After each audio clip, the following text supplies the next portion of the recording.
Imagine for a moment that the universe is a giant, indifferent library. No helpful staff, no checkout desk, just an endless hall of shelves stacked with everything that has ever happened, will happen, and might happen if someone somewhere in the cosmos presses the wrong red button. And there you are, wandering through it all, clutching a lukewarm coffee and pretending you know what you're looking for. Before we go any further, relax. Grab a coffee or tea or whatever caffeinated potion you depend on, sink into the seat you probably overpaid for, and let's take a small journey together. If you enjoy it, like the video, comment your favorite existential crisis, and share it with someone who hasn't realized they're a sentient miracle yet. Now, onto the story. I want to tell you about the chair problem. It's a philosophical puzzle, but also a science problem, and also a surprisingly emotional one, depending on how your week has been. The chair problem goes something like this. You look at a chair, an ordinary, unremarkable chair, and ask yourself, what exactly makes this a chair? Not what makes it comfortable or stable or the reason your spine occasionally reminds you of your mortality, but what makes it a chair, and not, say, a badly designed table or a wooden disappointment. The chair problem is one of those philosophical rabbit holes that starts simple, then pulls out a shovel, digs several layers deeper, and by the end, you're quietly rethinking every object in your room, the nature of categories, the brittleness of meaning, and possibly why you were born at all. So let's walk into the hole. Look at whatever chair you're near right now. Maybe it's an ergonomic office throne designed by Swedish minimalists with a vendetta against posture. Maybe it's a squeaky wooden relic that threatens your life every time you sit on it. Maybe you don't have a chair nearby because you're lying in bed, in which case, congratulations, you win. But whatever it is, ask yourself, at what point does that object stop being a chair? Remove a leg. Still a chair? Maybe. You'd have trouble sitting on it, but it still conceptually feels chair-like. Remove another leg. Now it's a challenge, but maybe you could still technically sit on it if you balanced carefully and suspended your disbelief. Remove all the legs except one. Is it a chair or a poorly performing sculpture? Remove the seat. That seems pretty essential. But then again, we have chairs without formal seats, like beanbags, stools, and questionable restaurant furniture that counts as seating because someone said so on the invoice. Eventually, if you remove enough pieces, you end up with a pile of materials: wood, screws, some foam stuffing, a bit of shame. And at some point, you will realize the chairness is gone.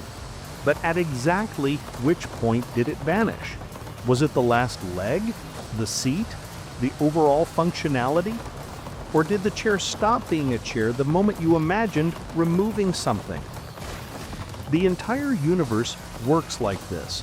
Objects have identities not because of their atoms.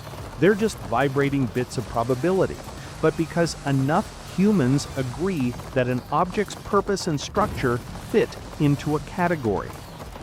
Every category you've ever used, every definition, every rule, every apparently stable concept, they all wobble like a chair with 3.5 functional legs. This is where things get interesting, because the chair problem isn't about chairs, it's about you, about how you categorize everything in your life: people, goals, jobs, failures, yourself. You are also made of parts, memories, habits, regrets you haven't admitted yet, small victories you forget to celebrate, strange preferences you insist aren't weird, even though they absolutely are. Take away enough parts and you stop being the person you think you are. But ask yourself, which parts removal does that? Is it the loss of your favorite hobby? The change of your name? Your job? Your ambitions? The way you laugh when you're tired?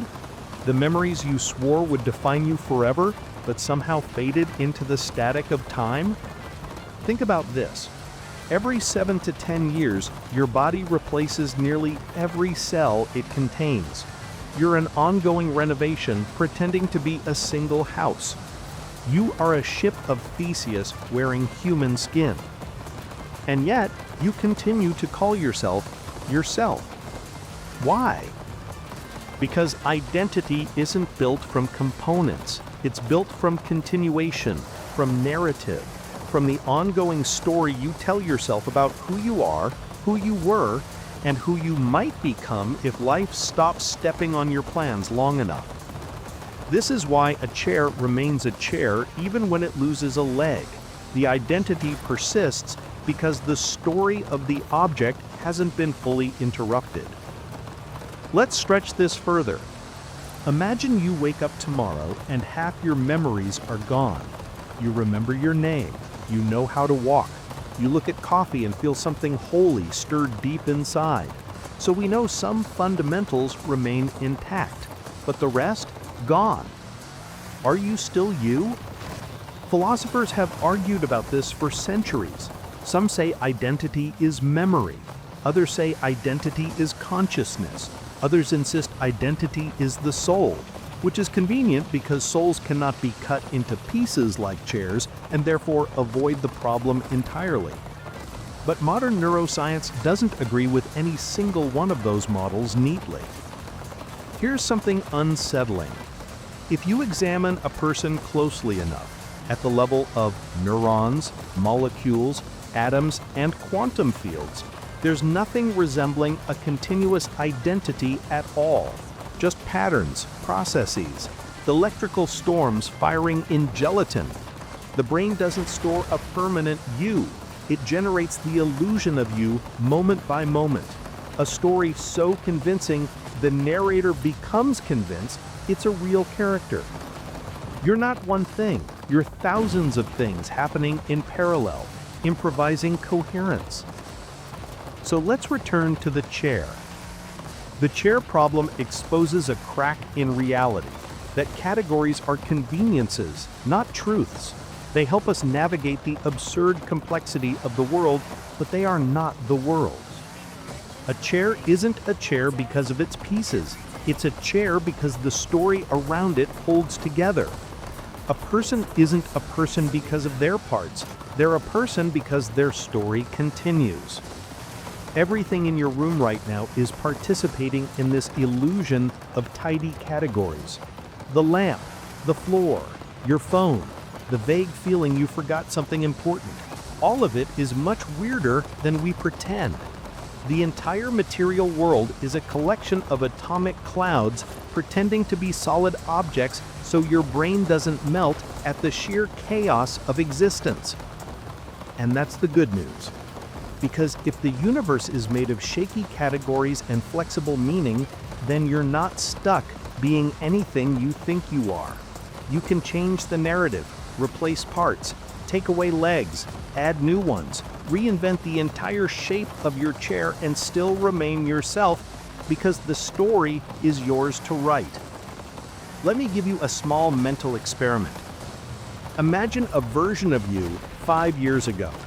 Think about what they wanted, what they feared, what they believed was true and unchanging.